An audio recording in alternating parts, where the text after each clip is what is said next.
everyone. Thank you for joining your 6 o'clock showing of Clear Cut with Shannon and KJ. How are you doing, Shannon? I'm good. How are you doing? I'm doing AJ? good. I'm doing good. The official countdown of Christmas begins. Don't say that. 48 days. We've got to 48 get days, through. people, We've until got- Christmas. We've got to get through Thanksgiving first. I stand by that. Not doing the Christmas countdown yet. Yeah, well, I Have you will started be... buying your Christmas stuff? No. Well, maybe you There will need be to. plenty of time for that, Shannon. I don't know Plenty of now. time. They're talking about shortages again. Oh, well, you know, Walmart and all those other places that we usually make their employees work on the holidays are no longer doing that. So we actually may need to start shopping early.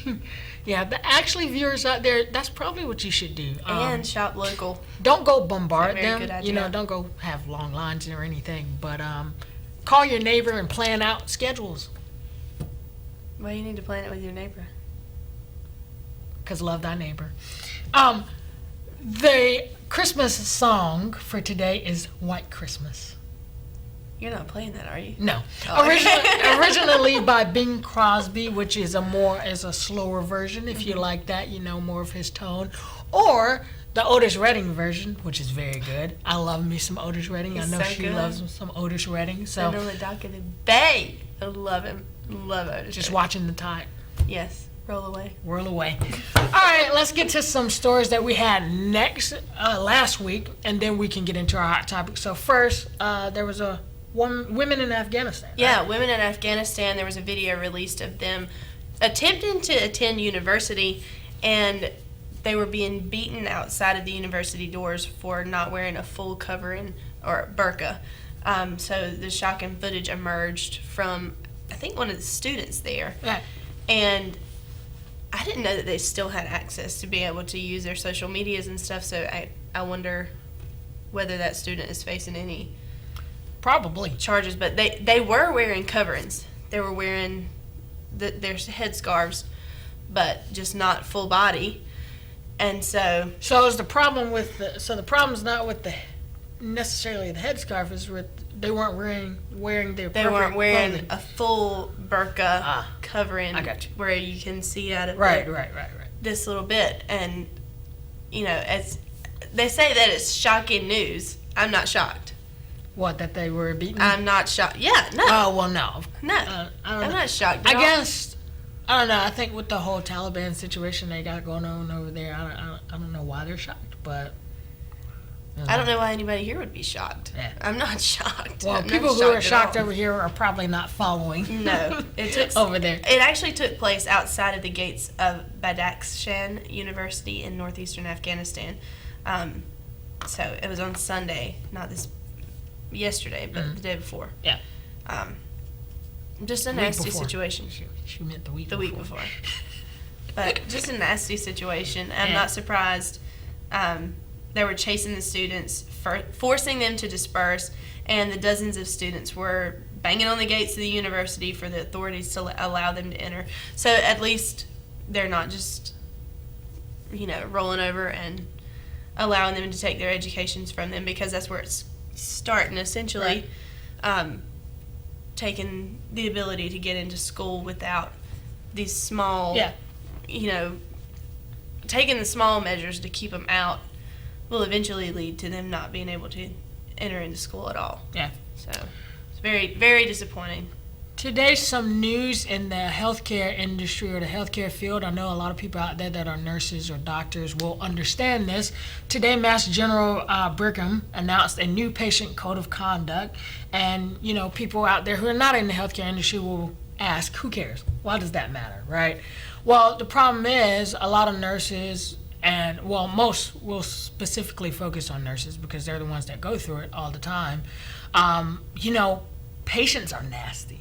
Right, they're nasty. They're violent. They spit at you. They call you names. Disgusting. They're discriminatory. All those things. And for a long time, stood the test of time. Nurses couldn't do anything about it. No. Not anything about it, and they couldn't even, unless there were specific cases, they couldn't even take legal action against them. Right.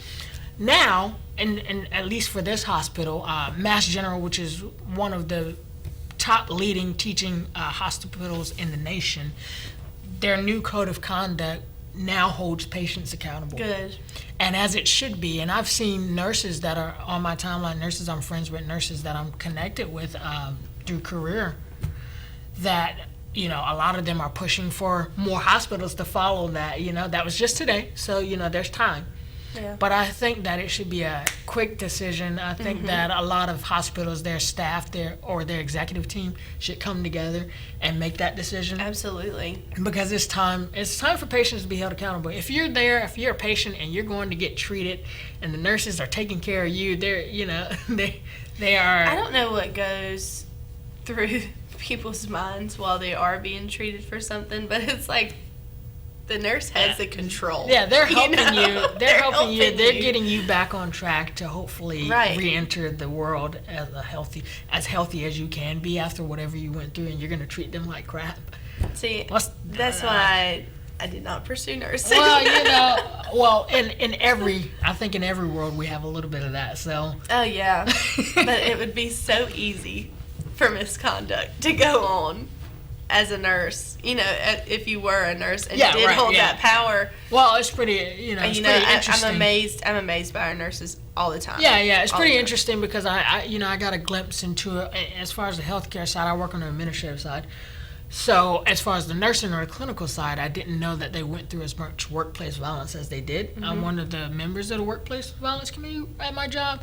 And so, you know, I got to hear some of the accounts of some Right. things that have happened. And I'm like, wow, I would have never thought, right? No. Patients are nasty, but hopefully a lot of hospitals will follow suit with Mass General, and maybe we can change that and hold Yeah. patients accountable finally. So moving on to some hot topics.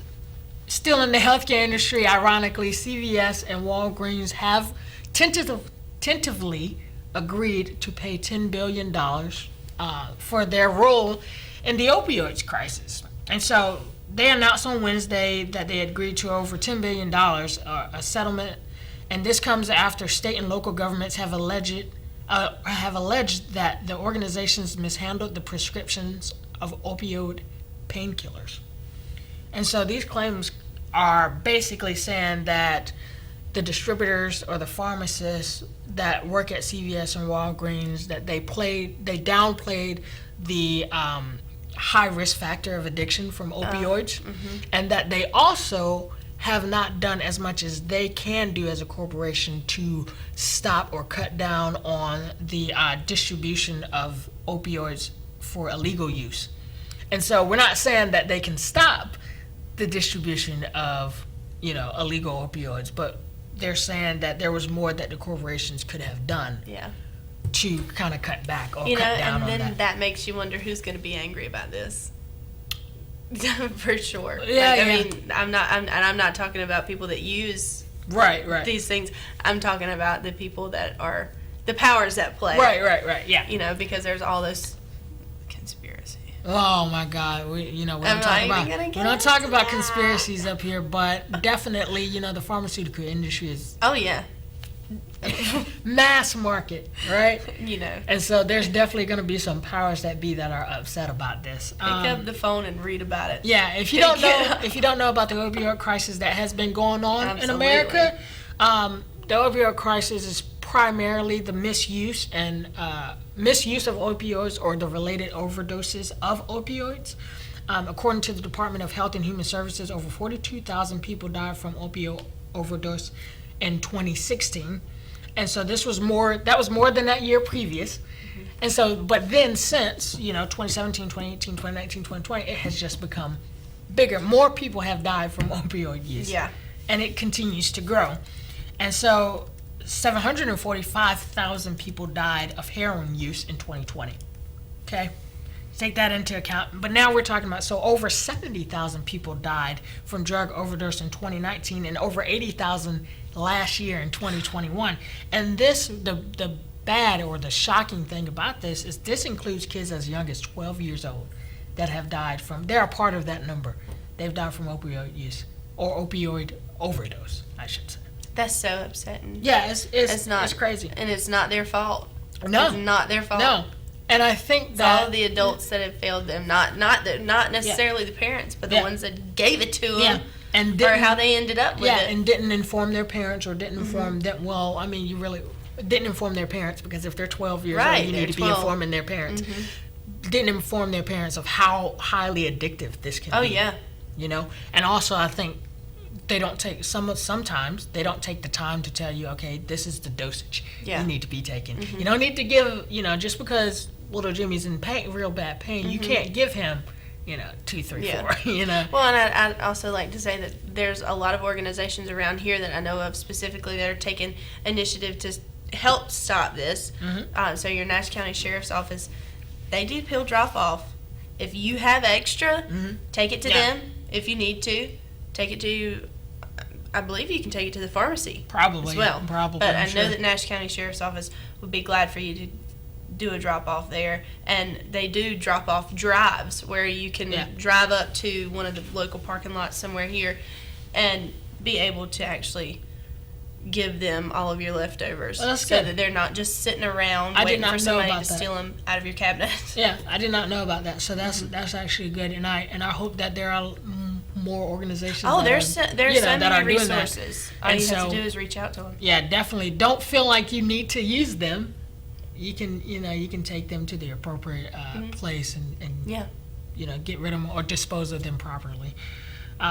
Walmart has also agreed to pay $3 billion to settle a similar lawsuit, but that deal will not be finalized until there's enough states, counties, and cities that will agree to the terms. Right.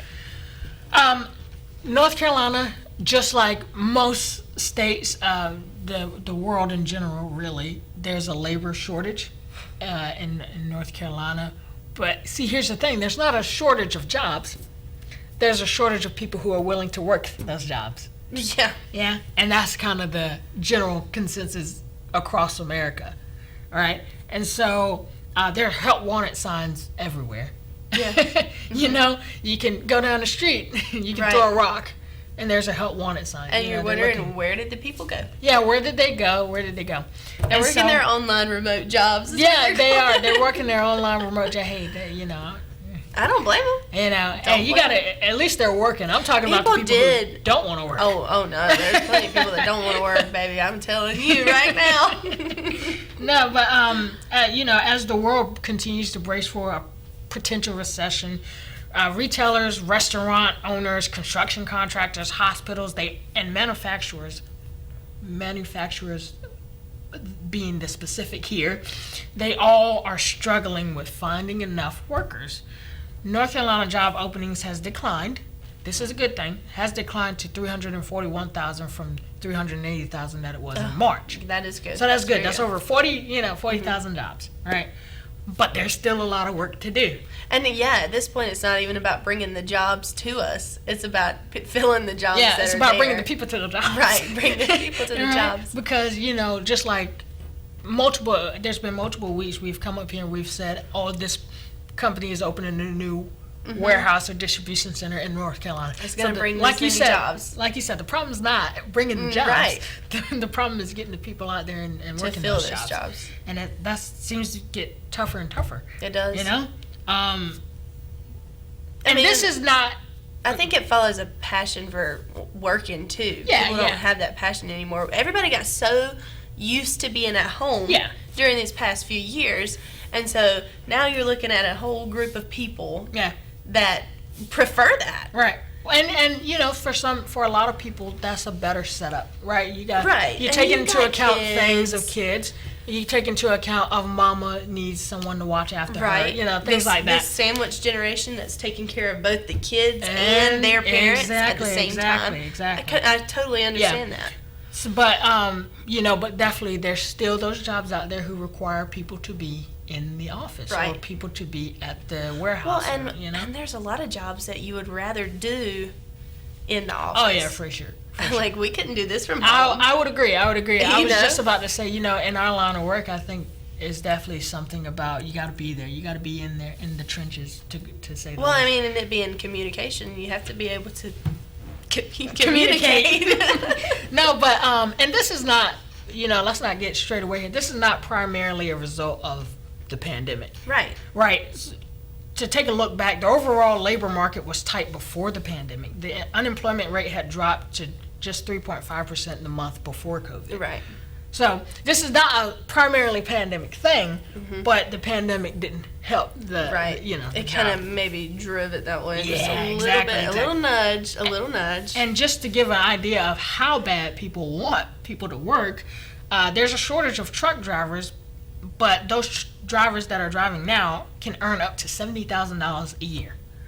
And that's not counting, some companies have bonuses, and so a first-year driver can earn up to $110,000, not base in additional money. You might catch me riding the roads. You might need to go get your CDLs. But overall, there's just there's a shortage in labor across the country. Yeah. Yeah. And there's also a shortage of, I think, common sense Oh, in some situations. So, I think we will solve the unemployment situation before we solve the but I common think sense. you and I could solve the world's problems if everybody would just listen to us. I know. I mean, if they would tune That's all in they here have to do. at 6 o'clock, we could solve so many problems. Some terrible news. Yeah, bad news. That took place. An attack on Paul Pelosi happened on October 28th, 2022. His assailant attacked him with a hammer during a home invasion at the couple's residence in San Francisco, California. Pelosi was seriously injured. He underwent surgery for a fractured skull. People in politics, they've always got a target on their back. Yeah, it's I don't know. I mean, even if you don't support somebody, you don't go attack. You can't say that they deserve to be attacked with a hammer. No, I don't know. even think this is a because even Democrats and Republicans have both come out and said that they don't they don't condone this because it was crazy. Yeah, because it was crazy. And things like, well, let me ask you a question: do we consider it an invasion? Because it wasn't like a robbery. He went with clear intentions to attack Nancy Pelosi. I mean, I would classify it as like, I don't know. It was attempted. It was essentially attempted murder. And I think they should charge. I think they should charge him. I don't know if that is something. I mean, how did he get in there? First of all, I want to wonder. How did they get in his house? Well, first of all, where was in the house? Here's the question: a lot of you out there may not have security. Well, here's the thing: a lot of you out there may not follow politics, but let me give you a little short glimmer. Nancy Pelosi, hopefully it don't happen, but Nancy Pelosi, if the president and the vice president, just like any no matter who it is in the speaker role, if the president and vice president were no longer able to do their jobs, that person would become president. And that's why we need term limits. Yeah, and that is why we need term limits. But that's not the conversation at hand. Right. I say that to say she's the third, pretty much highest ranking person in America, and you're telling me that some idiot, by the way, was able to get into her house. I mean, it's terrible that somebody would even. Just the mental illness. Yeah. This man is in his 80s. To do. This man is in his 80s. And I wonder if it'll be chalked up to, he does have something mentally. We haven't heard anything else so far. I haven't. Have you? No, I haven't. I haven't heard anything else come out to say whether or not they are chalking it up to some, I guess, age-induced mental illness. I don't know. Let's hope not. Let's hope not. Mm-mm. For the Adele lovers out there, Adele is not Adele.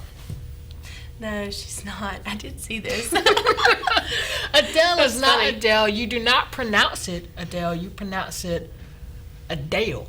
Adele. Well, there's a whole lot of Southerners that's been pronouncing it right anyway, including myself. So, most people normally pronounce it as Adele, which is AHDEL. I mean, DLL. Mm-hmm. But the real pronunciation is UHDALE. Adele. Like Chip and Dale. Adele. Mm-hmm. Adele. Yeah, I'm not saying it any different. I know. Than I have before. And she said funny. She said that she loves that people call her Adele. Yeah. And it just, at this point, it just rolls off the tongue. I mean, right. You're Well, not going to be able to change, That's change people. That's our whole mixture of the English language Yeah. giving us. Well, once interesting again, like we noted pronunciations. last week, that is the American way. You know, We change are things. We are not the best with names. We're not the best with words. We change everything. We do. But the 15-time Grammy recently said that in an interview of how people pronounce her name versus how it's supposed to be pronounced, but that she loves that it's pronounced Adele. Right. That was just a little quick, funny thing we had And for you guys. It reminds me of Fenty, Rihanna. So her real name being Robin Fenty. Yep. There's so many artists that you don't even know. You don't know their real names. Yeah, you don't know their real like names. Faith Hill. Her last name is not actually Faith Hill. Right. That was from a marriage.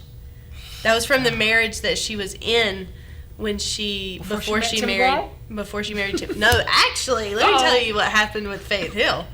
Faith Hill got married and divorced and then was engaged to somebody else when she met Tim McGraw. Tim McGraw was also engaged to somebody. Ugh, He left them. they're adulterous. They both left They're adulterous their fiancés for each and other. decided to be together because they were on tour together. For those people out there who use Twitter, Twitter will now charge $8 to be verified, to get that little blue check mark. So when we become verified, we're gonna have to Pay $8. Wow. No. No. No. Negative. Unverified. People who haven't been following it, Elon Musk recently purchased Twitter in it was a long negotiation process. I don't really think it was a negotiation. It was pretty much he was ordered by a court to finalize the deal because he had gotten to the point where he was trying to back out, but it was too late. But Poor Elon. poor Elon, I can't stand that man. As of today, there has been a list of temporary restrictions and or suspensions of accounts. They continue to grow and they have included so far famous comedians like Kathy Griffin and Sarah Silverman, TV actress Valerie Bertinelli, and a YouTube star, Ethan Klein, who is the co-host of H3H3. His channel has over 7 million subscribers, and it is focused on comical satire, and that's important for what we're about to get to here in a second. These bands come from... These bands are on Twitter users, but most importantly, celebrities who have spoken out against Elon Musk. Which is hilarious. When he said in the interview before he bought Twitter, Yes. I don't think that silencing people is a good way to go about it. Just because they have something different to say Exactly. doesn't mean that we should silence people. I think just like you. I think it's funny because the whole reason he launched Crusade or purchased Twitter was because, like you said, which his was focused on. He said the left Democrats were silencing people from expressing their opinions, and so now He's silencing he is people. silencing people from expressing their opinions.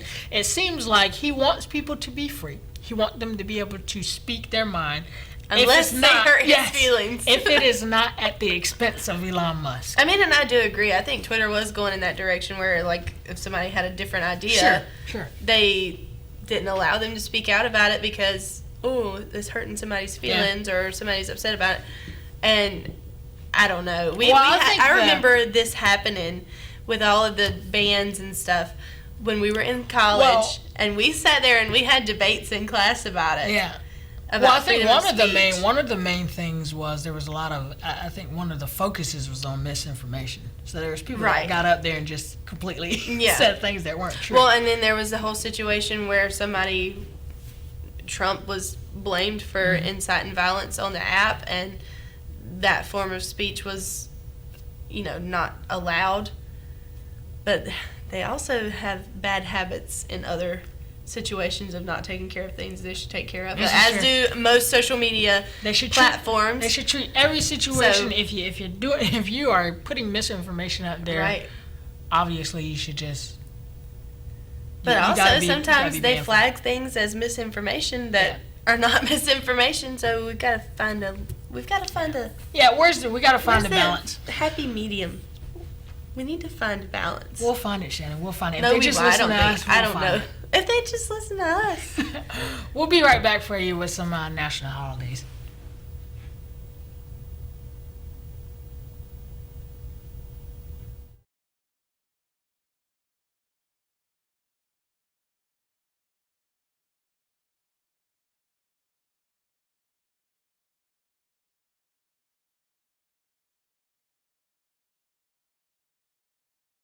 Heen Auditorium 2022-23 Performance Series is back. North Carolina Symphony Holiday Pops and A Christmas Carol. Coming in 2023, the Zuzu African Acrobats. And yes, you heard right, the Rat Pack one more time. The Kings of Las Vegas Swing. And wrapping up the season, To Kill a Mockingbird, Matilda the Musical, and Rashomon. Season tickets on sale now. Don't miss out. Get your season tickets today.